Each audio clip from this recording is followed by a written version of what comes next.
교수법하고 영화 설명들 잘 들었죠? 음, 보통은 처음에 OT 시작하면 이 팀이 역사가 어떻게 되고 막 이런 얘기를 하는데 우리는 별로 그냥 여러분들이 다들 알 거라는 전제에서 그냥 이렇게 안 하고 이렇게 그냥 넘어가도록 하겠습니다. 팀이 만들어진 지 굉장히 오래됐어요. 저희가 99년, 그러니까 거의 이제 횟수로는 20년 가깝게 되는데, 그때 처음 시작했을 때 멤버는 우리 그 박현수 선생님이 그때도 계셨고, 그 중간에 이제 그 제가 한 그 5, 6년 정도 그 유학을 가는 바람에 그 잠깐 그 공백이 좀 있었는데 어쨌든 제가 처음 그 20여 년 전에 팀 만들 때 그때 이제 했던 그때 상황하고 지금은 그 임명이 많이 바뀌었죠. 그때는 99년도엔 여러분들 시험을 1년에 2번 봤어요. 그만큼 영어를 많이 뽑았어요. 1년에 2번 봤고 그 문제도 너무너무나 어려웠어. 예를 들어 이런 식이야. 제임스 의식의 흐름 기법이란 무엇이며 의식의 흐름이란 기법을 잘 사용한 작가 2명의 이름을 쓰고 의식의 흐름을 사용을 할 때 작가가 봉착하게 되는 한계에 대해서 논하시오. 이런 게 문제였어. 거의 박사과정 입학시험 정도 해당되는 그런 문제가 나왔었는데 지금은 여러분들 그런 이제 류의 문제는 나오지 않죠.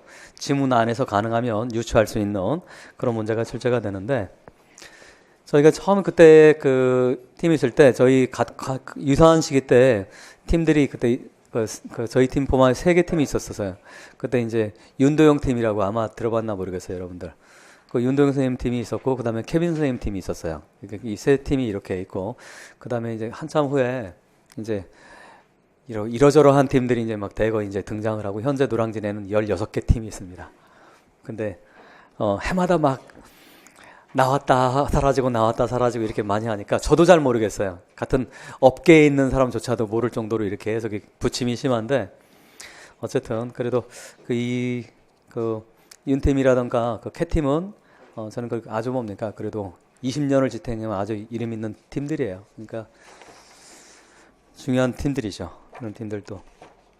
근데 뭐 그분들한테 안타깝지만 저희가 워낙 지금 독점을 하고 있다 보니까 지금 좀 그렇긴 한데 저희야 좋은 일이죠. 근데 어쨌든 여러분 나중에 공부하다 보면 특히 이제 모고 때 가보면 한 그 2개 팀 정도의 문제는 풀어보는 게 좋아요.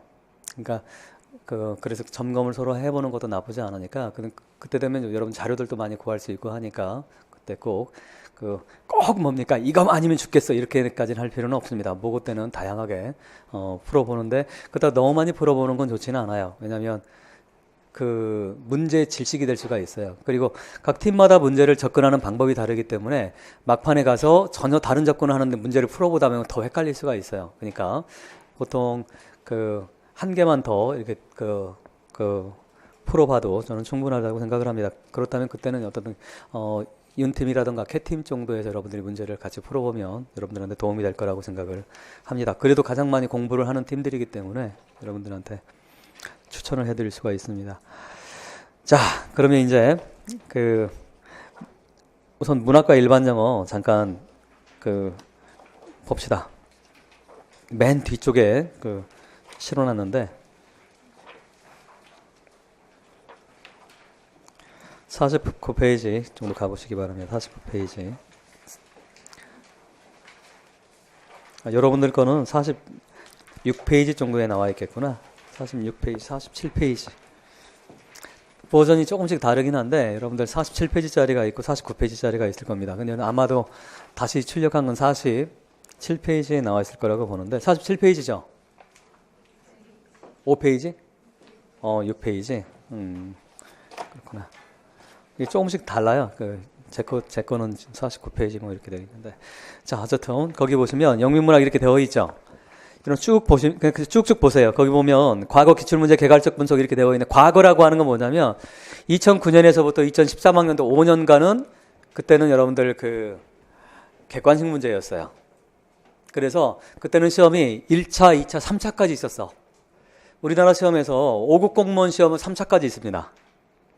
우리 임용고시 몇 급 시험이에요? 7급 시험이야. 여러분들 공무원보다 훨씬 높은 임용고시는 7급 시험이고, 사법고시나 행정고시는 5급 시험이잖아요. 보통 5급 시험은 3차까지 봅니다. 3차까지 보고 보통 이제 7급은 보통 2차까지 보는데 임용고시는 3차까지 봤어요. 그러니까 엄청나게 많이 투자를 한 거야, 국가에서도. 근데 이제 부담이 너무 많다고 해서 1차 객관직, 2차 주관직, 3차 면접, 수업 실험까지 이렇게 됐었는데 2014학년도부터 바뀝니다. 거기 보시면 그 5년간 유지가 됐다가 객관식으로 이렇게 출제가 됐다가 그다음 2014학년도부터 현재까지 이제 7년째 지금 주관식으로 이어옵니다. 즉 1차 객관식이 없어져 버린 거예요. 지금 주관식으로 이렇게 바뀌었고, 그럼 여러분들 집에 가서 뭘 보시냐면 어떤 작가들이 출제가 됐는지를 한번 쭉 훑어보세요. 그러면 대충 감이 옵니다. 제가 분석을 해놓은 게 있으니까 주로 우리 임용에 나오는 문학에 나오는 작가들은 사실은 뭐 작가만 따져도 뭐 수만 명이 넘잖아요. 영국, 미국 작가 수만 명이 뭐야? 수십만 명, 옛날로 따지면 수십만 명이 넘을 텐데 그 중에 우리가 다 공부할 수 없죠. 하지만 나올 만한 작가들이 나옵니다. 제가 작년에 OT 때 그런 얘기를 했었어요. 유진원이 나올 거다라는 얘기를 했었어요. 근데 작품은 제가 잘못 찍었어요. 올해 유진원이 나왔어요. 유진원이 나왔는데 작품은 저는 밤으로의 긴 여로가 나올 거라고 생각했는데 그게 아니라 아이스맨이 온다라고 하는 작품이 출제가 됐는데, 어쨌든 그러니까 흐름 자체가 있어요. 왜냐하면 막무가내 낼 수가 없기 때문에. 소위 제가 아까 뭐라고 했어요. 우리 출제가 되는 건 인트로덕션 수준에나 나온다고 했죠. 인트로덕션 수준에나 나온다라고 한다면 우리가 보통 문학에서는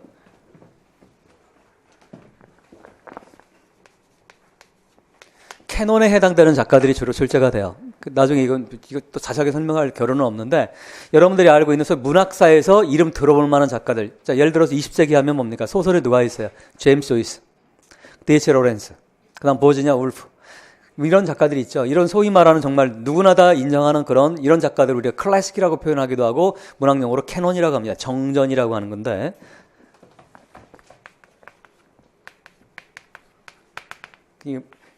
그러니까 올바른 경전이라는 뜻이에요. 그만큼이나 중요한 작가들을 비유적으로 사용을 하는 걸 캐논인데, 저 캐노니컬 라이터들이 출제가 됩니다. 그러니까 그러니까 공부하실 때 그 정도 바운더리 안에서 여러분들 보시면 되겠고요. 다음 페이지 넘어가시기 바랍니다. 쭉쭉 넘어가시면, 그 다음에가 이제 2차 시험 작가들 나온 거 있죠. 작가들 여러분 쭉 한번 보시면 됩니다. 아, 이런 작가들 출제가 됐다 정도만 보시면 되겠어요. 다음 페이지로 가시기 바랍니다. 다음 페이지 가시면 2014에서 2019학년도 기출문제 분석이라고 되어 있는 거 있죠. 2014에서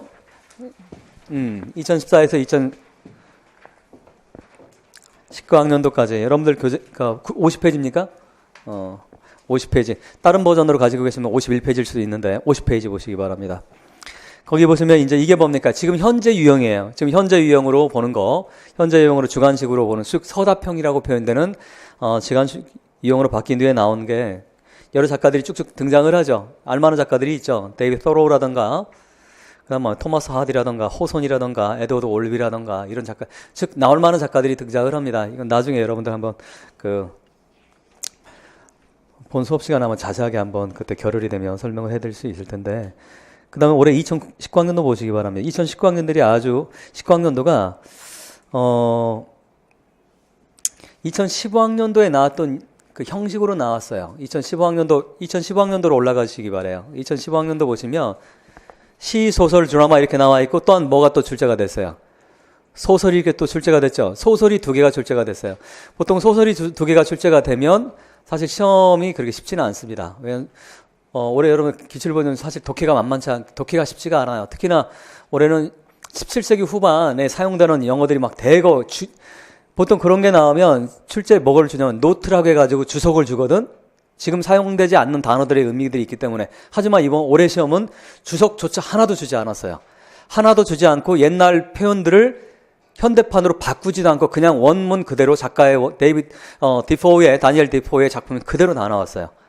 얘기는 무슨 말입니까? 여러분들이 평소에 준비를 좀 하실 필요가 있어요. 그러니까 일반적으로 풀리지 않는다는 얘기예요. 일반적으로 여러분들 자 이런 거 보자. Brave New World라고 하는 뜻이 뭡니까?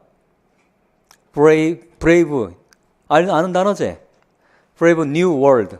이게 셰익스피어의 더 템페스트에 나와 있는 셰익스피어의 마지막 그 드라마인 더 템페스트에 나와 있는 구절인데 거기는 주인공 중에 하나는 미란다가 what a brave new world라는 표현을 쓴단 말이야. 그리고 여러분 brave new world라는 표현 많이 들어봤을 거예요. 엘더스 헉슬리가 거기서 따가지고 소설도 썼기 때문에 거기서 처음으로 뭐가 등장해? 클론이라고 하는 개념이 등장하는 소설이야. 20세기 초반에. 그 공상과학 소설인데 지금 현실화되고 있잖아. 그러니까 가난한 뭡니까? 가난하고 못난 인간들만 뱃속에서 아이를 잉태를 하고 다 어디서 기계에서 뭡니까? 귀족일수록 기계에서 찍어내는 거야. 클론을. 그런 디스토피아적 상황을 이미 100년 전에 그 알더스 헉슬리가 얘기하는데 그런 세계를 브레이브 뉴 월드라고 표현한단 말이에요. 뉴 월드지 없는 새로운 세계니까. 근데 브레이브가 무슨 뜻이겠어요? 그게 브레이브가 용감한이라고 우리나라 옛날 초창기 때 번역을 했었어. 우리나라 교수들이. 그런 뜻이 아니고 원더풀이란 뜻이에요. 원더풀. 멋진 신세계란 뜻이야. 근데 브레이브를 그러니까 올해 시험에 바로 이 브레이브가 예를 들어서 원더풀이라고 지금 사용 안 하잖아. 근데 그런 식의 것은 예년 같은 경우는 주석을 줬단 말이에요. 이건 원더풀이다 이런 식으로 주지 않았다는 얘기예요. 따라서 여러분들이 최근 바뀐 경향에 따라서 준비를 좀 할 필요가 있습니다. 그래서 가능하면 그 소설 같은 경우는 좀 뭐 항상 권하긴 하지만 그렇게 진행되는 경우는 별로 없는데 일주일에 단편 1개 정도씩 읽어두면 굉장히 좋습니다. 단편 일반 영어에도 정말 많이 도움이 돼요. 일반 영어 가지고 그 문학은 해결되지 않습니다. 하지만 문학을 공부하면 일반 영어는 해결이 돼요. 저도 일반 영어 문학 가지고 해서 소설을 읽고 시를 읽으면서 저는 개인적으로 그 영어 실력 굉장히 많이 길렀는데 어쨌든 근데 그 나올 만한 걸 해야 되는 거겠죠. 자, 다시 보세요. 2015학년도 보시기 바랍니다. 2014년 12월 6일 날 시행이 됐었는데 토마스 하디크 이렇게 나와 있고요. 호손의 작품이 나와 있고 그 다음 드라마가 에드워드 올비가 나와 있고 그 다음 소설의 쇼드 앤더스의 작품이 이렇게 출제가 됐었어요. 그러다가 뭡니까? 그러다가 이제 계속 소설이 두 개는 나오지 않고 소설이 이제 하나만 나오던가 아니면 에세이가 비평이 대신 나오던가 아니면 아예 에세이 비평이 안 나오고 세문학만 나오는 경우가 그 다음에 계속 진행이 됐었어요. 이런 흐름들을 여러분 쭉쭉 보시고 그런데 2019학년도로 다시 내려오시기 바랍니다. 맨 아래 2019학년 올해 얼마 전에 봤던 12월 24일날 진행됐던 거는 영국 소설이 뭡니까? 데니얼 디포의 작품이 나왔고 그 다음에 뭡니까? 비영의 서술형에 또 미국 소설 오헬리의 After 20 Years라고 하는 작품, 우리 영미 소설에 이에 있습니다. 이 작품은. 근데 저는 그때 문제를 시츄에이셔널 아이러니로 내지 않고 서프라이즈 엔딩으로 출제를 했었는데 올해 출제는 시츄에이셔널 아이러니를 찾는 문제가 나왔어요. 그 주어지고 지문 안에서 1, 2, 3, 4번 가운데 시츄에이셔널 아이러니를 찾아라 이렇게 나왔단 말이야. 그러니까 그런 용어는 당연히 뭡니까? 공부를 여러분들 그건 너무 기본이야. 그건 우리 그 문학을 공부하면서 아이러니를 공부 안 할 수가 없기 때문에 기본 교재는 다 있는 개념들이니까 여러분들 그건 아무리 문학을 복불복이라고 생각하더라도 기본을 해야 돼요. 기본 여러분들 우리 고시잖아. 국가고시인데 운에 맡기면 안 돼요. 할 거 하고 그 다음을 운에 맡겨야 되는 거지. 할 거 하지도 않고 운에 맡긴다라고 하는 거는 어떻든 문학이 뭡니까? 12점에 14점이 나오잖아. 그걸 잘못하면 버려버릴 수는 없는 거잖아, 여러분들. 결국 0.5점 차이, 1점 차이로 붙고 떨어지는 시험인데. 그러니까. 자, 어떻든 그 기본이라고 하는 건 캐논에 해당되는 걸 공부하고 하는 거. 그리고 여러분은 영미문학 개론에 나와 있는 그 정도 작품 정도 하면 기본은 충분합니다. 그 정도 하시면 되겠고. 어쨌든 올해 드라마에 유진 원일이 나왔는데 사실은 이건 뭐 제가 그냥 뒷다리를 맞춘 거예요. 왜냐면 제가 2014년부터 계속 유진 원일 나온다고 노래를 했어. 안 나왔어. 근데 이제 2019년에 출제가 됐었는데 그러니까 시는 뭡니까? 저는 시는 약간 의외였어요. 왜냐하면 크리스티나 로세트 19세기 시가 나올 거라고 저는 생각은 하지 않았어요. 시는 현대시가 나올 거라고 생각을 했는데 시는 제 예측에서 완전히 벗어났어요. 드라마라든가 소설이라든가 이건 대충 뭡니까? 예측했던 부분에서 나왔는데 시는 제가 방향을 19세기 왜냐하면 19세기 시보다는 소설은 19세기는 충분히 나올 수 있어요. 근데 시가 19세기 소설이 나온 다음에 크리스티나 로세트는 이미 우리가 뭡니까? 2000년에 출제가 됐었어요. 오르막길이라고 하는 시가 출제가 됐었는데 근데 그 많은 작가 중 가운데 로세티의 작품이 또 나올 거라고 저는 생각은 하지는 않았어요.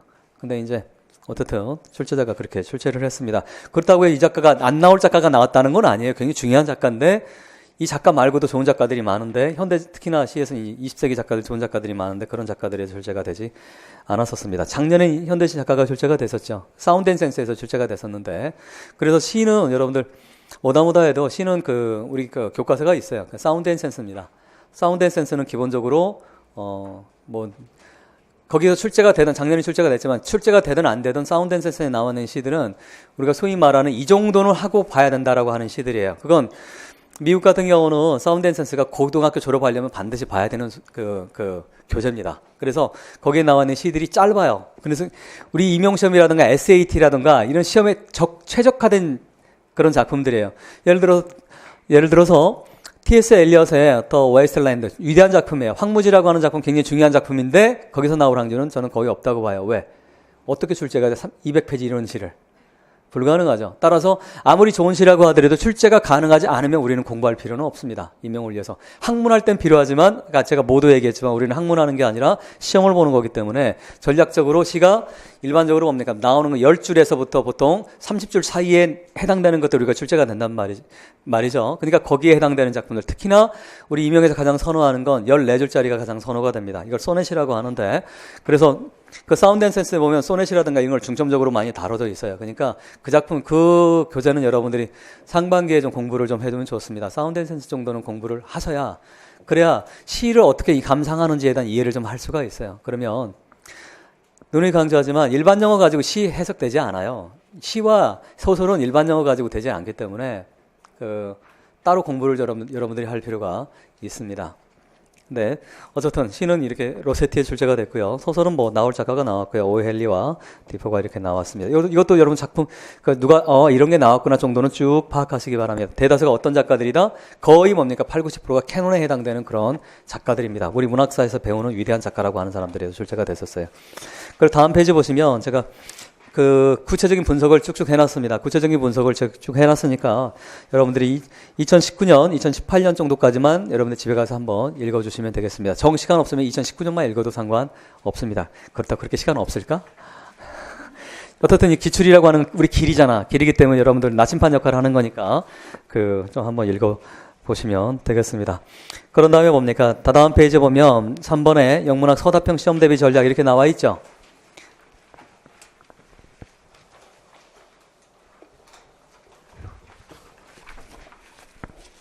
이 부분을 여러분들 별표 써놓으시고 꼭 좀 꼼꼼하게 집에서 읽어주시기 바랍니다.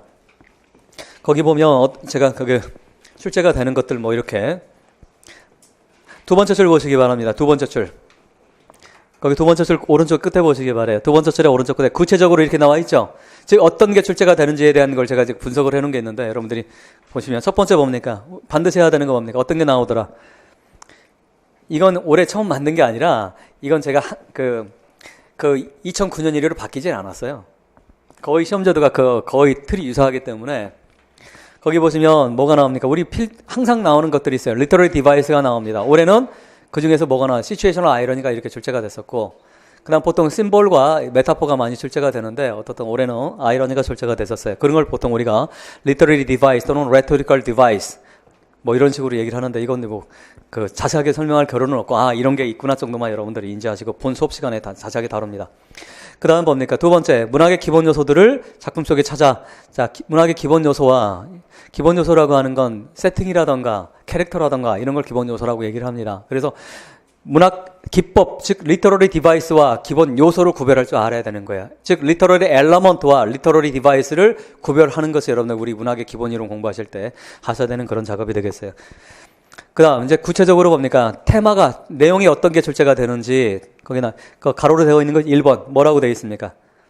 첫 번째, 교사 학생 관계가 나와 있는 작품들이 우리 임용의 단골로 출제가 됩니다. 거의 2, 3년에 한 번꼴로 꼭 출제가 됩니다. 교사와 학생 간의 관계되는 것들이 자주 출제가 되고요. 그 다음 두 번째는 뭡니까? 부모와 자식 간의 관계를 다루는 것이 이런 내용이 출제가 됩니다. 그 다음 세 번째는 뭡니까? 학교나 삶에서 부닥치는 10대들, 특히나 임용에서 선호하는 게 이 세 번째 유형입니다. 10대들의 얘기들이 출제가 된다라고 하는 거. 당연하죠.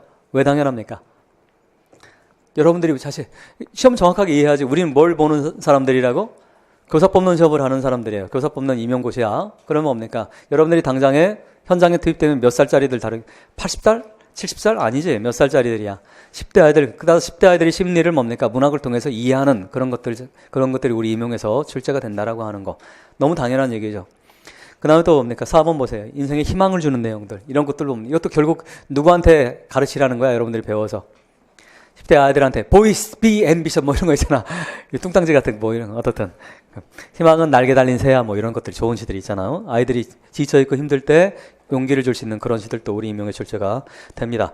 그리고 특히나 뭡니까 지난 10년간 아주 단골로 출제간 이건 뭡니까 그 출제자가 누구냐에 따라서 조금씩 바뀌기도 하는데 우리 영문과 교수들은 뭡니까 압도적으로 여성들이 많습니다. 최근의 경향을 보면 따라서 주로 출제가 되는 게 40대에서 50대 초반 교수들이 많이 들어가는데 그 교수들이 뭡니까 미국에서 공부할 때는 기본적으로 페미니즘이 거의 미국 학계를 지배를 해요. 제가 논문 박사 논문 쓸 때도 제가 한번 신나게 까였던 것 중에 하나가 저는 챕터 하나를 날려버렸어요.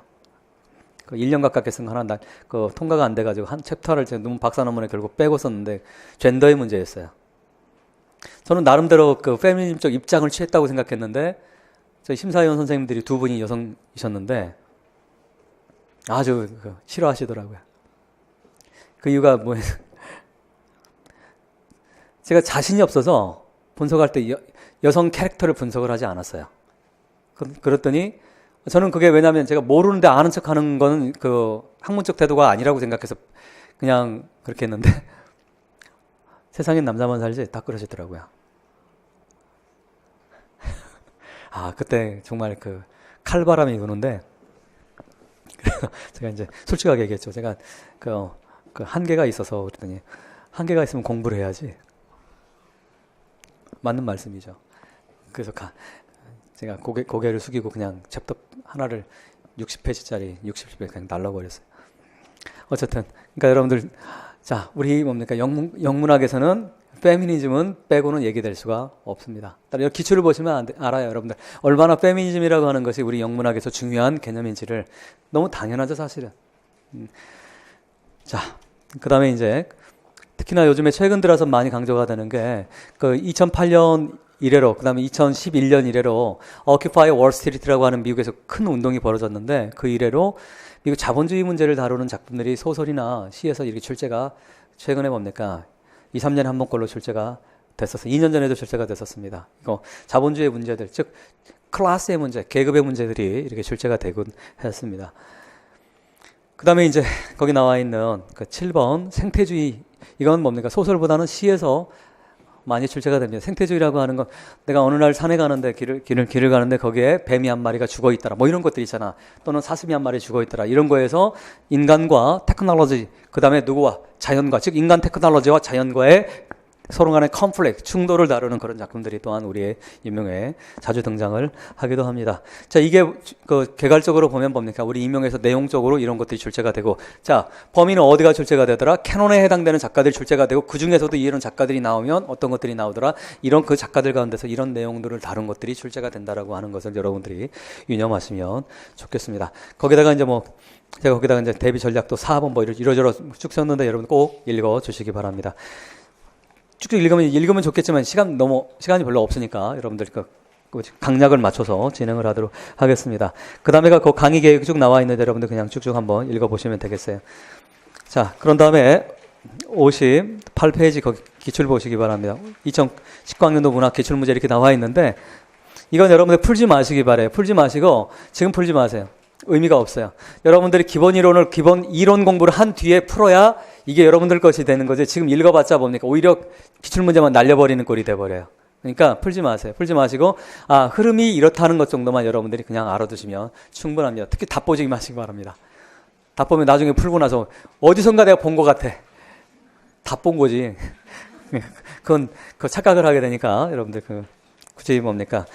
저는 보지 않아도 된다고 생각을 합니다. 이미 얘기는 했죠. 오헬리의 작품에도 출제가 됐고, 시츄에이션 아이러니 얘기를 했기 때문에, 흐름들만 파악하면 됩니다. 자, 그 다음 일반적으로 가시기 바랍니다.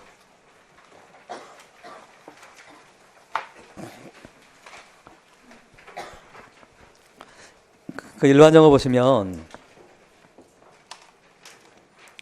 자, 거기 2019학년도 일반적으로 분석 쭉쭉 이렇게 해놨죠. 올해 일반정어는 작년하고 똑같았어요. 문항수도 같았고 배점도 같았어요. 자, 문학은 한 문항이 더 늘어났잖아. 한 문항이 늘어나서 보통 세 문항이 나왔는데 올해 네 문항이 나왔죠. 근데 일반정어는 항상 네 문항이 출제가 됐어요. 네 문항이 출제가 되는데 거기 제가 써놨으니까 보시면 기입형 하나가 나와 있고 나머지는 다 뭡니까? 서술형 문제가 이렇게 출제가 됐는데 제가 궁금한 게 하나가 있어요. 올해 시험 제도가 바뀌면 썸머리 문제가 어떻게 될까? 썸머리 문제는 4점짜리를 주기는 너무 점수가 약하죠. 예전에 썸머리는 여러분들 2013학년도까지 있잖아. 아까 봤죠? 2009학년도부터 2013학년도까지 1차, 2차, 3차가 있을 때 썸머리 문제 여러분들 15점이었어. 썸머리 문제가 15점, 적을 때가 10점이었어요. 그랬던 것이 2014학년도부터 지금 유형으로 바뀌면서 1차, 2차로, 지금 1차, 2차잖아, 우리는. 2차가 뭔지 알죠, 여러분들? 설마. 인터뷰 수업 실현. 1차, 2차 이렇게 바뀐 뒤로는 썸머리 문제가 5점짜리로 축소가 됐어요. 근데 썸머리는 5점 정도는 최소한 줘야 됩니다. 근데 우리 아까 모두 얘기했죠. 시험제도 바뀌면서 5점짜리가 어떻게 됐어요? 없어졌어. 10점짜리만 없어진 게 아니라 5점짜리도 없어졌어. 다 서술형이 몇 점으로 바뀌었어요? 쉬는 시간에 안 봤구나. 뭐 안 봐도 됩니다. 어떻든 서술형은 다 4점으로 바뀌어버렸어요. 서술형이 다 4점으로 바뀌었기 때문에 일반 영어에서 썸머리 문제가 어떤 유형으로 나올까 약간 저도 궁금하기도 합니다. 하지만 큰 틀에서는 그게 바뀔 거라고 생각하지 않아요. 왜? 10점에서 5점짜리 바뀔 때도 별로 바뀌지 않았어요. 글자 수만 조금 바뀌었지. 즉 길이가 좀 짧아졌다라는 게 차이입니다. 그 이전에는 썸머리 문제가 450자 이걸 썸머리 하라는 게 나왔거든. 400자, 450자를 썸머리 하라고 했는데 그러니까 400자, 450자 썸머리 하려면 몇 자로 줄여야 되는 거예요. 그러니까 썸머리는 여러분 원리가 뭡니까? 썸머리는 몇 프로 줄이는 거야? 원문을 20에서 25%를 줄이는 거예요. 다시 몇 프로? 20에서 25%를 줄이는 게 원래 썸머리의 원칙입니다. 그 다음 두 번째, 썸머리는 또 뭐가 해야 되는 거예요? 또 하나 중요한 거. 썸머리 할 때 뭡니까? 원문의 패턴이 코즈 앤 이펙트라면 썸머리도 뭐로 돼야 되는 거야? 코즈 앤 이펙트 패턴으로 돼야 돼. 이거 못해서 다들 감점 당하는 거야. 이거. 그러니까 형식적인 건 알잖아. 하지만 뭡니까? 그 패턴에 대한 걸 정확하게 따지지 못하면 여러분들 좋은 썸머리가 될 수가 없어요. 컨트라스트 패턴으로 되어 있는 글은 썸머리도 반드시 어떤 패턴으로 돼야 된다? 컨트라스트 패턴으로 돼야 됩니다. 따라서 이거 두 번째 그걸 지켜야 되는 거예요. 형식적으로는 뭡니까? 20에서 25%를 줄이고, 그 다음에 패턴을 따라서 하고, 그 다음에 여러분들 이건 아는 거죠. 세 번째는 메이저 서포팅 디테일즈까지만 들어간다라고 하는 거. 즉, 첫 번째 문장 항상 뭐가 들어가야 된다? 토픽 센텐스가 들어가고, 두 번째 문장으로 메이저 서포팅 디테일즈가 들어가야 된다라고 하는 개념. 마이너는 들어가면 된다, 안 된다? 안 된다. 자기의 주관이 들어가면 된다, 안 된다? 안 된다. 마이너 서포팅 디테일즈하고 내 생각이 들어가면 절대 안 돼요. 썸머리는. 그리고 썸머리 글 안에 I, 여러분들 안에 나라고 하는 I가 들어가 있으면 뭡니까? I 이렇게 썸머리 하면 안 돼요. 더 스피커 또는 더 내레이터로 바꿔야 된다라고 하는 거. 이런 기본적인 원리들이 있는데 그거에 맞춰서 그건 큰 변화가 있을 거라고 보지 않아요. 그건 저는 똑같을 거라고 보는데 문제는 지문의 길이가 10점에서 5점으로 줄 때 뭡니까? 300자 정도로 줄어들었어요. 지문의 길이가. 근데 제가 보기에는 4점이라고 한다면 지문의 길이가 저는 200자에서 300자 사이가 나올 거라고 봐요. 300자는 넘지 않을 거라고 생각을 합니다. 그러니까 아마 평균적으로 250자 정도, 그래야 250자 정도로 해야 4줄 정도로 여러분 썸머리를 하게 만들어낼 수가 있어요. 그러니까 그 정도를 여러분들 연습하시면 되는데 썸머리 문제는 제가 항상 단어를 합니다. 트위스트할 공부하세요. 썸머리 문제는 절대 틀리고 싶어 틀릴 수가 없어. 왜? 트위스트할의 마지막이 뭡니까? 썸머리예요, 썸머리. 그러니까 궁극적으로 우리가 공부하는 건 뭡니까? 뭐 하려고 하는 거예요? 썸머리 하려고 하는 거야. 여러분들 그래 우리 국어도 어릴 때 국어 배울 때도 줄거리 요약하라고 하지? 아니야? 줄거리 정리하라고 합니까? 줄거리 요약하라고 합니까? 요약하는 거야. 모든 학문의 끝은 요약이야. 근데 요약을 뭡니까? 머릿속에서만 하면 된다, 안 된다? 안 된다. 뭐로? 입 밖으로 소리를 내야 되는 거예요. 그게 뭡니까? R이 리사이트야. 바깥으로 소리 내는 거. 바깥으로 소리 내지 않는 건 내 것이 아닙니다. 이따가 이제 여러분들 맨 끝에 일반적인 이제 방법론 얘기할 때 잠깐 얘기하겠지만 어쨌든 일반 영어는 지금 마지막 썸머리 문제가 5점이 아니라 이제 뭐로 바뀔 확률이 높더라? 4점짜리로 이렇게 될 수 있다라고 하는 거. 그러면 자, 4점짜리라고 하는 거 그럼 뭐다? 준비를 거기에 맞춰서 하면 된다. 준비가 뭐라고 얘기했어요? 몇 자 준비하면 된다 이제. 200에서 300자 사이에 글을 썸머리하는 연습을 여러분들이 하는 게 필요합니다. 따라서 500자, 450자 이런 썸머리는 제가 단언을 하고 싶지 않고요. 하지만 강력하게 얘기할 수 있는 건 그런 긴 글의 썸머리는 나올 확률은 별로 앞으로는 없다라고 생각을 하시면 되겠습니다. 그럼 내용은 맨 아래 보시면 2019학년도 보면 내용은 뭡니까? 항상 나왔던 것들이 나옵니다. 경제, 사회학, 뭐 실험, 특히나 우리 임용시험에 단골로 출제가 되는 실험에 관한 것들이 꼭 출제가 됩니다. 그래서 실험에 관련해서 나올 때는 여러분이 알아야 되는 용어들이 있죠. 서브젝트라고 하는 단어는 항상 등장을 합니다. 서브젝트가 무슨 뜻이에요? 주체 이런 뜻이 아니에요. 실험에서는 피주체야. 실험 대상이란 뜻이에요. 그럼 이런 단어가 어렵지. 서브젝트 하면 우리 주어, 주체 이런 뜻이니까 내가 하는 사람 같잖아. 그게 아니라 당하는 사람이란 뜻이에요. 그러니까 그런 식의 거기에 맞는 실험이 나오면 용어들도 여러분들이 많지 않으니까 정리를 해놓는 방식으로 준비를 하시면 되겠습니다. 자, 그럼 2018학년도, 18학년도는 여러분들이 읽으시면 되겠어요. 자, 그 다음에 일반 영어 옆 페이지에 일반 영어 대비 전략이라고 되어 있는 거 보시기 바랍니다.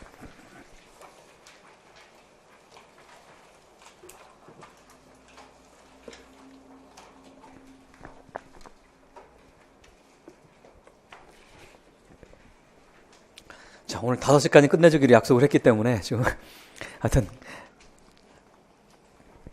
거기 대비 전략 보시면 제가 몇 개 써놨죠. 거기에다가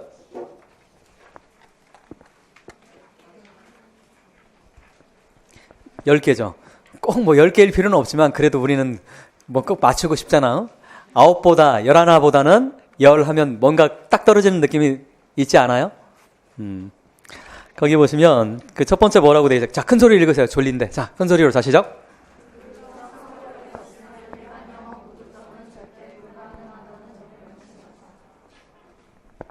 자, 이게 제 첫 번째입니다. 자, 임용시험은 뭘 테스트하는 거다? 논리를 물어보는 겁니다. 따라서 논리 훈련을 하는 게 중요한데 이것도 뭡니까? 여러분 트위스트를 하면 됩니다. 이 부분은. 그 다음 두 번째 가세요. 읽어볼까요? 시작.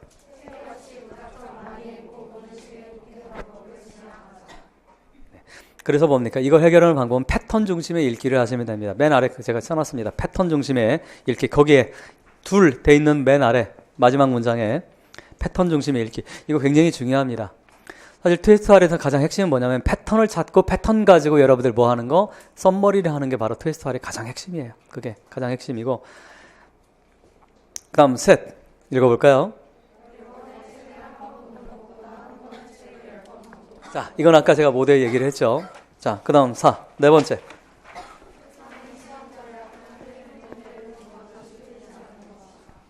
자, 그래서 뭐 공부할 때 오답 노트 만드는 그런 것들도 사실 유용하다는 얘기를 뒷부분에 했는데 여러분들 읽으시면 되겠고. 다섯 번째.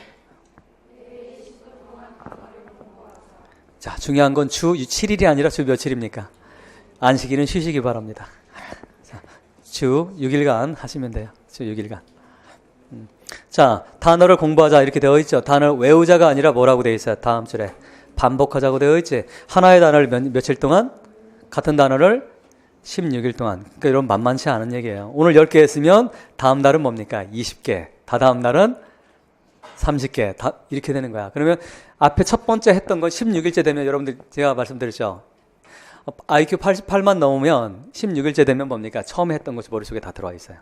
그런 식으로 계속 반복을 하는 거예요. 반복을. 그래서 여러분들 그 교재가 없는 분들은 빨리 준비하시기 바랍니다. 임용은 토익 단어집 가지고 대움되지 않아요. 시험 영역이 다르기 때문에 기출 복화 책이 있어요. LSI 연구소에 나온 기출 복화 30페이지인가 하는 책이 있어요. 그거 뭡니까? 그걸로 어떻게 공부를 하시냐면 그 30페이지라고 되어 있잖아. 왜 30페이지냐면 30일 한 달에 어떻게 해라? 끝내라. 그래서 11월 23일이잖아. 우리 시험 보는 날이. 그러니까 10월 말까지 몇 회독을 해라. 10회독을 하는 뜻이야. 그건 단어를 할 수 있어요. 그 정도 단어 준비해 놓으면 물론 그거 완벽하지 않아요. 거기 없는 단어들 굉장히 많이 나옵니다. 올해도 마찬가지야. 올해 임용에도 그 복화 30대 이상에 없는 단어들 출제가 돼요. 하지만 거기 뼈대가 되는 단어들이기 때문에 그걸 해두면 나머지 모르는 단어 나와도 뭡니까? 문맥 안에서 뭐 할 수 있어? 논리적으로 추론을 해낼 수가 있어. 따라서 모든 단어를 시험에 나오는 모든 단어를 다 암기하고 내가 시험 준비한다? 따라서 하세요. 미친 짓이야. 뭐라고? 미친 짓이야. 그러니까 공부는 그렇게 하는 게 아니야, 여러분들. 공부는 나올 거 100% 다 준비한다? 그럼 그러려면 어떻게 공부해야 되겠어요? 단어만 일주일 내내 하루에 10시간씩 공부해야 나올 단어들 다 알게 되는 거야. 그건 안 되지. 그러니까 기본적으로 뭡니까? 지문에서 한 두세 단어 모르는 게 나와도 충분히 뭐 할 수 있는 유추할 수 있는 능력을 키우는 게 중요한 거지 모든 단어를 다 알 필요는 없다라고 하는 것. 따라서 그렇지만 뭡니까? 너무 단어를 모르면 유추 자체가 안 되지. 줄마다 모르는 단어가 나오는데 무슨 논리가 나오고 무슨 유추가 되겠어요. 따라서 그것 정도만 피하자는 얘기야. 그게 복합 30대이지 가지고 공부하시면 여러분들 제가 보기엔 충분합니다. 10번 보시기 바랍니다. 10번. 10번 반복하세요. 10번. 그러면 거기 나와 있는 단어가 동역까지 하면 상당히 양이 됩니다. 그러니까 그렇게 하시면 되겠습니다. 그 다음 6번째.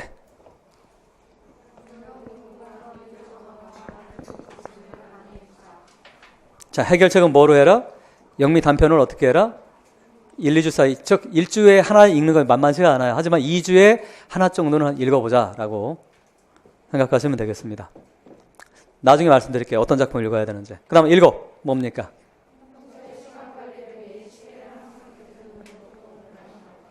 자, 이건 뭡니까? 우리 시계가 두 가지 때문에 필요하네. 하나는 뭡니까? 내가 몇 시간 공부하는지를 테스트하기 위해서 우선 그거 먼저 하셔야 돼. 그 다음 뭡니까? 평소에 공부할 때도 어떻게 해라? 일반 영어는 특히 뭡니까? 문제 풀 때 반드시 시간을 재놓고 푸는 연습을 하시기 바랍니다. 즉, 일반 영어는 우리 전공과는 다르게 문제를 풀 때 준비할 때도 실전처럼 준비하시는 게 필요해요. 그러니까 시계를 놓고 하는 거에 유용합니다. 그 다음 8번째. 저는 이게 중요하다고 생각해요. 나 자신에게 뭐 하죠? 냉정하자. 자, 옆에 쭉 읽으시기 바랍니다. 이 부분은. 자, 읽으세요. 시작.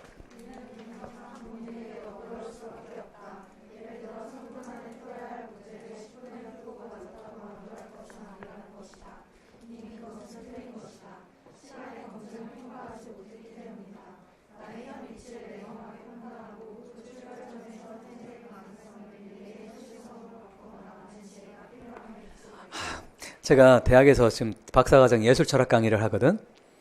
그러니까 표현이 되게 어렵죠. 여러분들 쉬운가 보다. 현재의 가능성을 미래의 현실성으로 바꾸자 뭐 이런 거 있잖아. 하이데거 얘기입니다. 근데 어쨌든 여러분들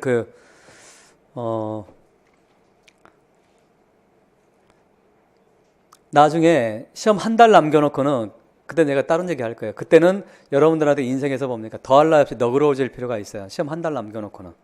그때는 하지만 그 이전까지는 여러분들 가능하면 본인에게 좀 냉정하시기 바랍니다. 그리고 그래야 뭡니까? 눈이 강조하자면 공부는 뭐에서 시작하는 거야? 내가 누구인지, 내가 어디에 서 있는지를 파악하는 데서부터 시작한다라고 하는 거 명심하셔서. 그다음 9번째 읽어볼까요? 시작. 자, 이건 여러분들 한번 읽어보시기 바랍니다. 이게 제가 경험에서 나온 얘기야. 이런 경우가 많기 때문에 여러분들 한번 이런 오류에 빠지지 않길 바랍니다. 그 다음 마지막 10.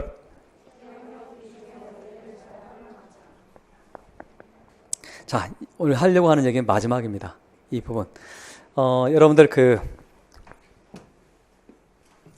옆에 그 그림 있죠?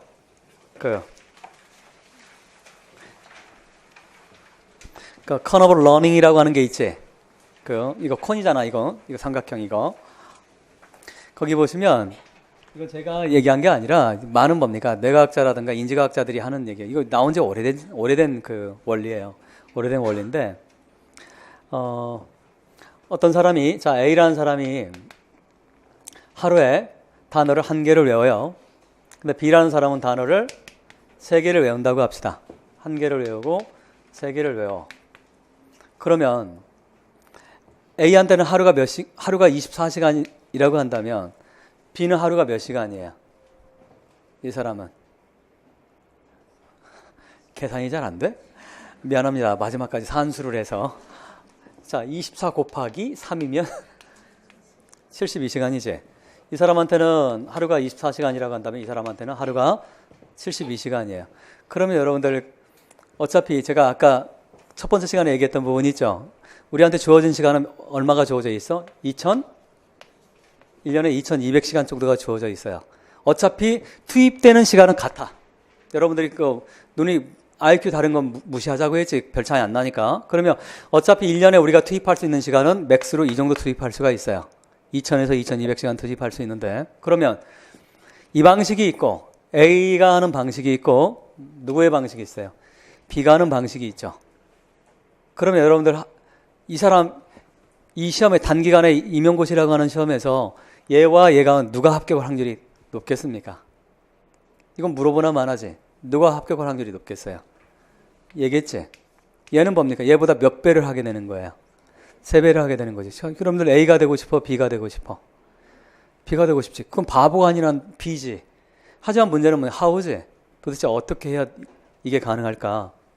그러니까 우선 여러분들 우리 임용 준비할 때 가장 많이 그 시간을 뺏기는 것 중에 하나가 단어를 반복하는 거야. 단어 공부를 자 매일이라고 했어요? 매주라고 했어요? 아까 매일 몇 개? 몇 분? 20분씩 하라고 돼 있죠. 20분이면 보통 20개 정도 합니다. 20개 정도. 근데 1분에 하나 정도라고 생각하시면 돼요. 1분에 하나 정도 여러분들. 그리고 반드시 어떻게? 단어는 입 밖으로 내서 단어를 반복하시기 바랍니다. 그냥 소용없어요. 그거 내 거 되지 않습니다. 입 밖으로 내지 않는 건 내 거 되지 않아요. 그러니까 근데 이런 거죠. 자, 이 방식이 되려고 한다면 우리는 그 그림을 보시기 바랍니다. 자, 첫 번째. 읽은 거는 기억에 몇 프로나 남아있어요, 우리? 10%밖에 남아있지 않아요. 그건 대다수 우리 공부할 때 어떻게 합니까? 읽지. 그건 당연히 뭡니까? 읽으면 우리가 남아있는 거 몇 프로밖에 안 남아있어? 10%밖에 안 남아있는 거야. 따라서 뭡니까? 이건 가장 낮은 단계 공부 방법이 되는 거지. 그 다음에 두 번째, 어떻게 됩니까? 듣는 거 몇 프로가 나와요? 20%. 그 다음 뭡니까? 본 거는 30%. 여기까지가 뭡니까? 아주 뭡니까? 모벌한 것들이 언어에 관련된 것들이, 따로 언어에 관련된 것이 의외로 우리한테 기억력을 별로 살려주지 않습니다. 그 다음으로 가세요. 그 다음에 50%짜리 보시기 바랍니다. 보고 듣고 이렇게 하면 뭐가 되는 거예요? 50%까지 비주얼라이제이션 하는 거야. 시각적으로 듣고 총체적으로 이렇게 바라보게 되는 거야. 그 다음 70% 가시기 바랍니다. 어떤 게 70%입니까? 여러분들 이 방식을 해야 되는 거예요. 90% 100%까지는 하기가 쉽지 않습니다. 드라마타이제이션하고 연극하고 막 하는 이런 건데 그건 쉽지가 않은데. 자, 비유적으로 예를 하면 여러분들 그 중고등학교 때 있잖아. 아마도 저를 포함해서 우리는 그럴 확률이 별로 없었을 거라고 생각을 하는데 우리 수학 잘 못했지?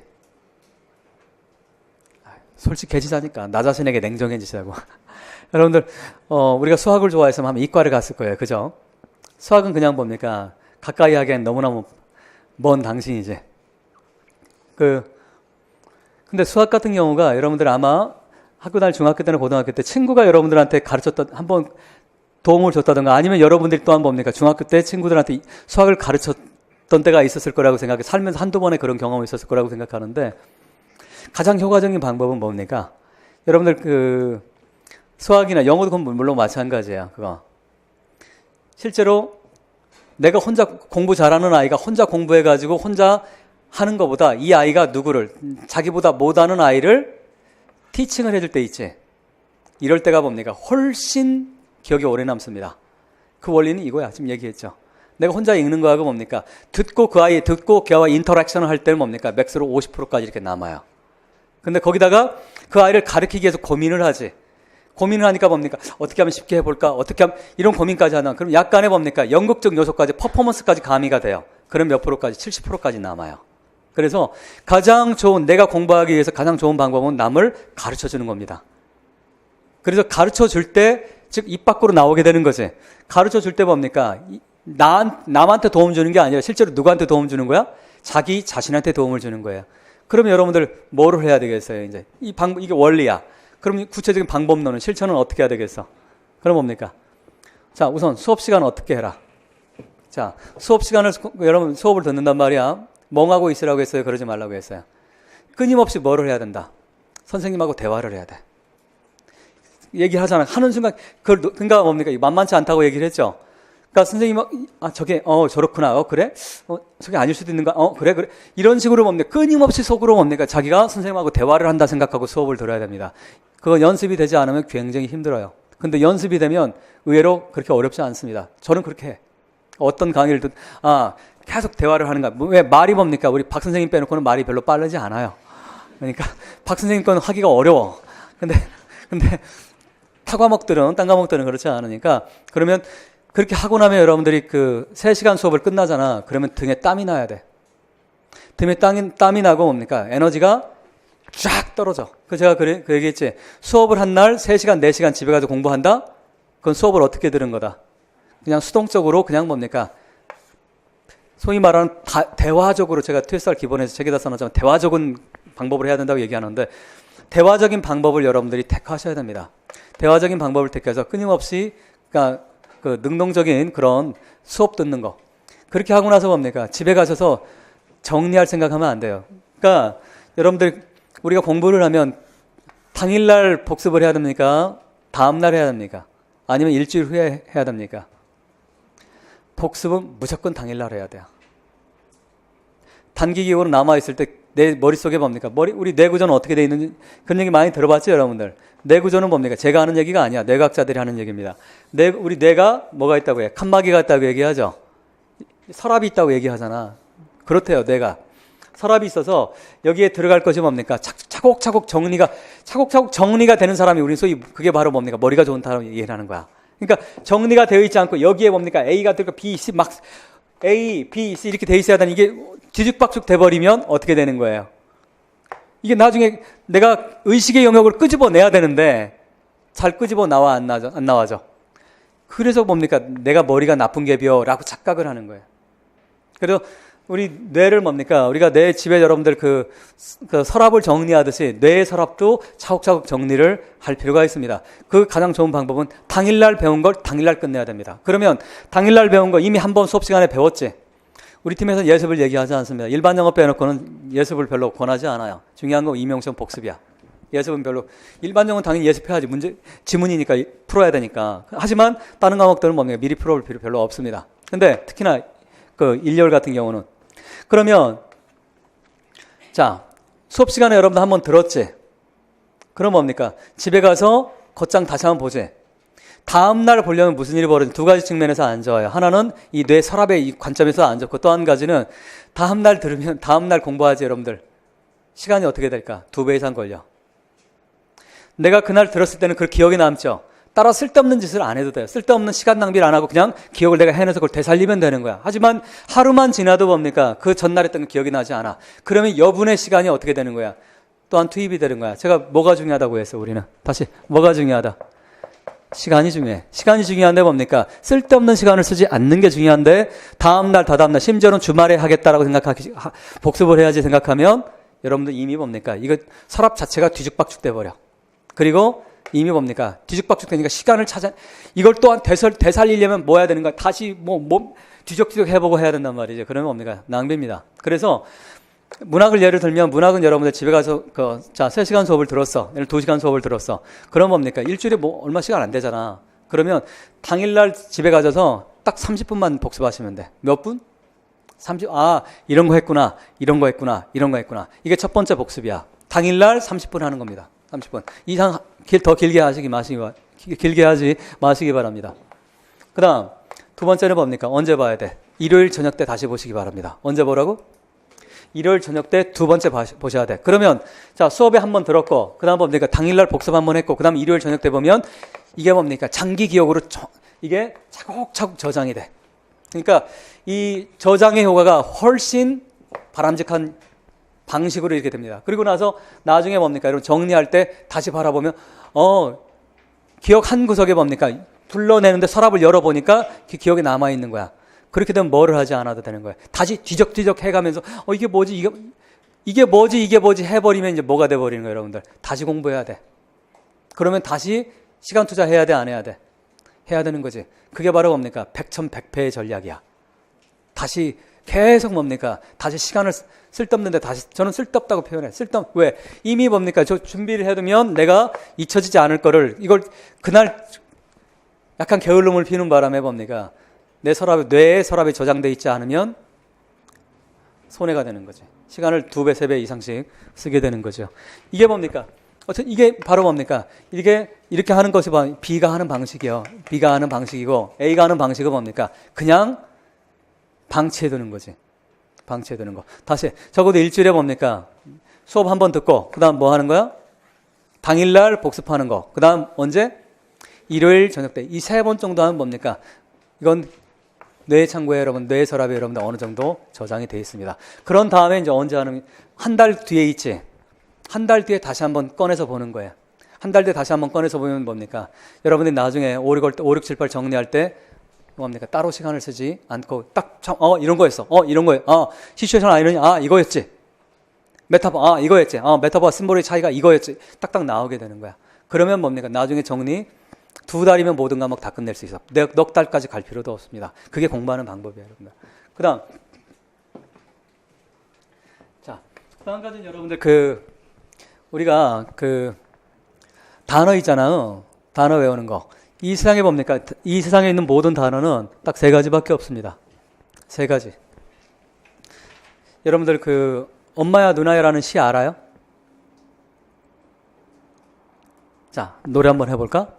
엄마야 누나야. 자, 다 같이 시작. 자, 엄마야 누나야. 자, 해볼까? 옆 사람 눈치 보지 말고 자유로운 자유 영혼을 가지고 하시기 바랍니다. 자, 자, 시작. 엄마야. 잠깐, 여러분들 초등학교 노량진 실업 초등학교 나왔나? 직업교육하는? 안 배우나 여러분들 때는? 배우지? 이 안에 세대 차이가 나는 거야?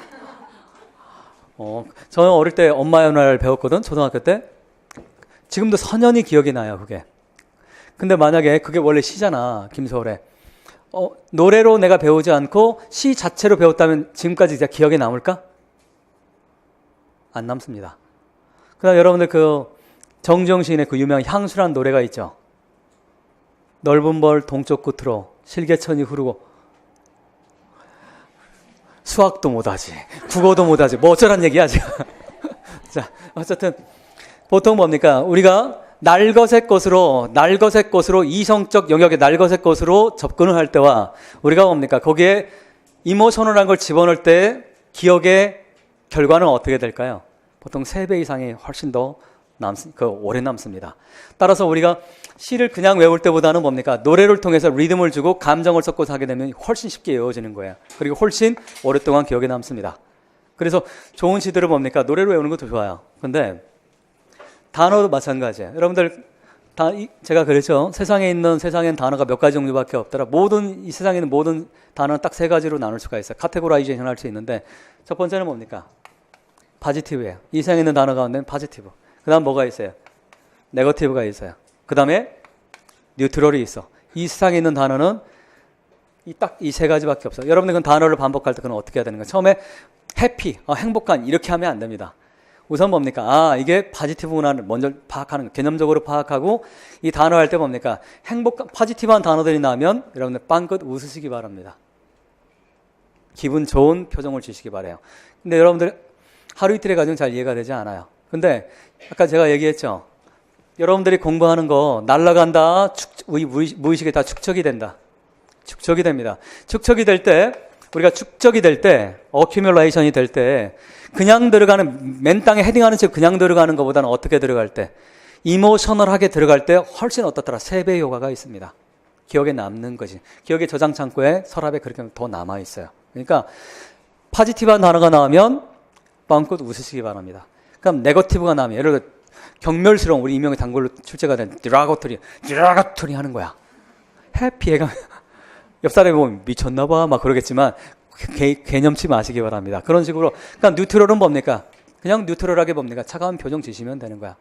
그런 식으로 해서 그 단어를 외울 때도 뭡니까? 그냥 외우는 게 아니라 연상을 해서 이런 방식으로 외우시면 제가 단언컨대 뭡니까? 얘가 하나 외울 때 뭡니까? 여러분들 3개를 외울 수가 있습니다. 그러니까 이 세상에 있는 단어라고 하는 건 3가지가 있다라고 하는 거 여러분들 염두를 해두시고 그건 거기 나와 있듯이 뭡니까? 거기 보시면 여러분들 그 콘에 그 피라미드 되어 있는 거 있잖아요. 피라미드 되어 있는 거.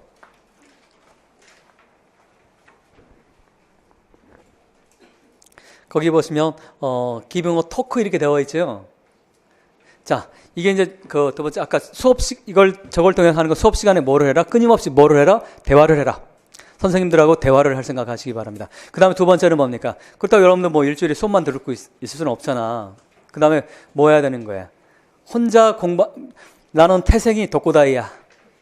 태생이 독고다이기 때문에 나는 이 세상에 내 주변에 있는 어떤 것들한테도 도움받을 필요 없어. 라고 생각하는 독고다이가 아니라면 가능하면 뭡니까? 같이 공부하시기 바랍니다. 같이 공부하다 보면 아까 이미 모델 설명했죠. 뭐 하는 거야? 상대방이 모르는 게 있다던가 상대방이 서로 뭡니까? 디스커션 하는 거예요. 거기 보세요. 디스커션 하면 맥스로 70%까지 남습니다. 기억에. 그러니까 이런 디스커션을 통해서 여러분들이 구체적으로 동료들한테 도움 받는 것도 중요하지만 더 중요한 건 바로 어떤 거다. 내가 뭐 함으로써 대화에 참여하고 내가 그걸 끊임없이 생각함으로써 내 자신에게 뭡니까? 오랜 기억을 유지하게 만드는 효과가 있다라고 하는 거 여러분들 염두를 해 두시면 좋겠습니다. 따라 그 마지막에 여러분 이렇게 되어 있는 기억력 비중의 원리를 잘 활용하자 이렇게 되어 있지. 이거 여러분들 집에 가서 꼼꼼하게 읽어보시고 이 부분들을 올해 여러분들 하실 때 좀 유용하게 사용을 하시면 되겠습니다. 앞으로 그냥 혼자 읽고 내가 끝내는 건 기껏 해봤자 몇 프로밖에 안 남는다? 10%밖에 안 남는다. 그건 어떤 전략이다? 자, 이 A의 전략이다, B의 전략이다. A의 전략입니다. 자, 떨어지고 싶으면 A의 전략으로 하시기 바랍니다. 무슨 아시겠어요? 그러니까 가능하면 여러분 B의 전략은 여러 가지 지금 얘기했던 그런 방식으로 여러분들이 하시면 좋겠습니다. 물론 더 디테일한 부분이 있긴 하지만 시간이 벌써 5시 15분이 돼서 개략적인 예들은 큰 틀은 여러분들 말씀을 드렸으니까 한번 제가 권하는 방식으로 한번 해보시기 바랍니다. 그리고 실제로 저도 이런 방식으로 공부를 했어요. 제가 유학 준비할 때 GRE 공부할 때 실제 퇴수할 방식으로도 사용을 해보고 저도 이 이론을 많이 사용을 해서 저는 도움을 많이 받았어요. 그래서 제가 GRE 점수 굉장히 높게 받았어요. 그래서 제가 버클리 합격을 한 거야. 근데 어쨌든 이제 마지막으로 여러분들 이카루스라고 하는 사람이 있어요. 이카루스 들어봤어요? 어디선가 들어본 거 같지 않아? 이카루스? 사람은 아니고 여러분 그리스 로마 신화에 저는 굉장히 유용한 얘기들이 많은데 그 중에 하나가 저는 이카루스의 신화 얘기가 항상 저한테는 큰 울림을 갖고 있는데 이카루스가 여러분들 날개 얘기 있죠? 이카루스의 아버지가 누굽니까? 그 유명한 다이달로스예요. 디덜러스. 제임스 조이스의 주인공으로 항상 등장하는 게 디덜러스입니다. 다이달러스 뭐의 상징입니까? 이 사람이 심볼이에요. 뭐의 심볼이야? 장인, 예술가의 심볼입니다. 그 사람이. 그래서 이 다이달러스가 뭡니까? 미로에 갇히지. 미로에서 탈출하기 위해서 뭡니까? 아들에게 뭘 만들어줍니까? 자기와 아들에게 밀랍으로 만든 초로 만든 날개를 만들어주죠. 그래서 미로에서 탈출해 오잖아. 그러면서 아버지인 다이달러스가 아들인 이카루스한테 충고를 하죠. 뭐라고 합니까? 아들아, 네가 날라도 좋다. 하지만 어디 근처까지는 너무 높게 날지는 마라. 어디까지? 태양 근처는 가지 마라. 왜 그래요? 태양 근처 가면 초가 어떻게 돼버려요? 밀랍이 녹아버리기 때문에 추락하면 죽잖아. 근데 뭡니까? 아이의 특징이 뭡니까? 부모 말 듣지 않지. 이게 인류의 원형이라고 하는 거야. 이게 융이 얘기하는 아키타입이에요. 원형이라고 하는 거야. 따라서 뭐 하게 됩니까? 가서 결국 아버지가 시키는 대로 안 하고 욕망으로 넘어가죠. 가서 너무 높게까지 성취하고 싶었던 거지. 결국엔 바다에 추락해서 죽지요. 그럼 우리는 전통적으로 뭡니까? 이카루스의 이 부분에 대해서만 얘기를 합니다. 하지만 다이달러스가 그 얘기만 한 게 아니라 또 하나 얘기를 했어요. 아들한테 동시에 어떤 얘기를 하냐면 아들아, 네가 날 때 너무 낮게 날지는 마라라고 아버지가 얘기를 합니다. 이 부분은 서양에서 오랫동안 무시를 했던 부분이에요. 너무 유명한 얘기가 태양 얘기니까 너무 낮게는 날지 마라. 이 말은 무슨 말입니까? 네가 어떤 거 하고 힘들고 네가 지치고 네가 어려운 점이 많을 때가 있을 거다. 하지만 어디까지? 그 밑바닥까지 가지는 말라는 거예요. 그러니까 네 의지대로 한번 태양까지는 가지 말지로 태양까지만 안 가면 되는 거야. 어디까지만 가면 되는 거야. 태양 바로 아래까지만 가서 문제가 되지 않는 거예요. 근데 그 위까지 가서 문제인 거지. 근데 마찬가지로 뭡니까? 너무 높게 날지 말라는 얘기뿐만 아니라 너무 낮게 날지 말라라고 하는 건 여러분들 시험 준비를 할 때 제가 해드리고 싶은 얘기예요. 시험 준비할 때 자기 자신에 대해서 냉정해지는 거는 필요합니다. 자기 자신에 대해서 아까 써놨지? 자기 자신에 냉정해지자. 하지만 내 자신에게 냉정해지자는 얘기가 나 자신을 무시하자는 얘기는 아닙니다. 그걸 정확하게 구별하세요. 즉 내가 냉정해질 수 있는 건 내가 내면이 단단하기 때문에 여러분 냉정해질 수 있는 거예요. 잘 생각해 보세요. 친구가 나를 비판하는 거 못 받아들이는 건 뭡니까? 그 밑바닥에 뭐가 있는 거예요? 나의 열등감이 있는 거야. 내가 단단하고 내 자존감이 강한 사람, 자존심이 아니라 자존감이 강한 사람이라고 한다면 친구가 어떤 말을 해도 뭡니까? 흔들리지 않습니다. 그래? 그래. 내가 잘못한 것 같아. 인정할게. 쿨하게 하면 되는 거예요. 근데 내가 뭡니까? 자존감이 없는 사람은 남의 말을 가시로 듣습니다. 그렇지 않아요? 그런 거야. 그러니까 여러분들 나 자신을 객관적으로 보는 건 필요하지만 나 자신을 너무 낮게 보지 마시기 바랍니다. 여러분들은 그런 존재들이 아닙니다. 왜? 이미 임용을 볼 정도의 여러분들 새 그룹에서 왔잖아요. 지금 4대 교육대학원 교직이수 이건 뭡니까? 한국 사회에서는 뭡니까? 10% 안에 드는 영역들이야 이게. 근데 내가 좀 더 점수가 안 나오고 내가 공부하다가 너무 어려움에 봉착하고 한다고 해서 내가 뭡니까? 저 밑바닥에 떨어지는 그런 사람이라고 생각하지 말라는 얘기예요. 그러니까 너무 낮게 날지 마시기 바랍니다. 여러분들이 가능하면 여러분들 스스로에 대해서 믿으시기 바랍니다. 그리고 여러분들 본인 알아요? 나도 나가 지금 모르겠어. 내가 누구인지 나도 잘 모르는데 셰익스피어가 한 말이야. 근데 뭡니까? 어떻게 내가 단일한 존재라고 생각을 해요? 여러분들 내면에는 여러분들이 모르는 지금까지 여러분들 20몇 년 동안인지 모르겠지만 여러분들이 모르는 또 다른 여러분의 모습이 뭡니까? 단언컨대 다 있습니다. 그게 뭡니까? 프로이드가 우리에게 준 엄청난 선물이에요. 선물이자 동시에 무서움이기도 하죠. 내가 아닌 거야. 나도 모르는 여러분 때때로 스스로가 그런 생각 내가 어째 이럴 수 있지? 이런 생각 들어요 안 들어요? 착하고 순진하고 이래서 내가 갑자기 뭡니까? 친구를 막 하고 싶어. 이런 거 들 때가 있단 말이지. 내가 모르는 내 안에 나가 항상 있단 말이죠. 근데 뭡니까? 내가 모르는 내가 굉장히 많아요. 근데 임용시험 준비하면서 여러분들 어떤 나를 끄집어내야 될까요? 처음 준비할 때는 내가 너무 뭡니까? 밑바닥에 기는 나를 끄집어내지 마시기 바랍니다. 그러니까 스스로를 믿는 게 필요하며 내가 내 내면에 있는 나를 믿어줄 때만이 뭡니까? 내 내면에 있는 나가 언제든지 나의 호명에 나의 부름에 부응을 할 준비가 되어 있는 거예요. 내가 내 내면에 있는 나를 믿지 않는데 왜 내 내면에 있는 내가 너를 믿을 필요가 있어? 네가 나를 인정하는 내가 왜 너를 인정해야 돼? 라고 뭡니까? 여러분들 내면에 있는 아주 뭡니까? 자존감이 있는 여러분들의 분신이 아마 여러분들이 뭡니까? 여러분들 스스로를 호명하고 불러내고 싶은 욕망이 저는 있을 거라고 생각을 해요. 그러니까 너무 낮게 날지 마시기 바랍니다. 여러분들은 그거보다는 훨씬 단언컨대 여러분들 뛰어난 존재일 거라고 생각을 합니다. 이제부터는 뭡니까? 그러니까 시험 준비할 때는 가능하면 여러분들 네거티브한 생각은 안 갖는 게 좋습니다.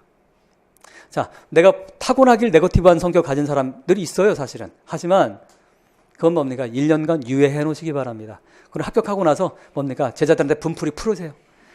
그럼 아이들이 뭡니까? 저놈의 선생 뭐 할 거야. 그러니까 어쨌든 1년간은 뭡니까? 어떤 시험이라고 하는 건 쉽지 않습니다. 험난한 길이에요. 이미 여러분들 마음가짐 먹고 들어섰다라고 한다면 가능하면 여러분 내면에 있는 포지티브한 여러분들의 모습을 끄집어내서 앞으로 나아가시기 바랍니다. 꼭 그렇게 했으면 좋겠습니다. 이상으로 2020학년도 위대 박사팀 오리엔테이션을 마치도록 하겠습니다. 수고했습니다.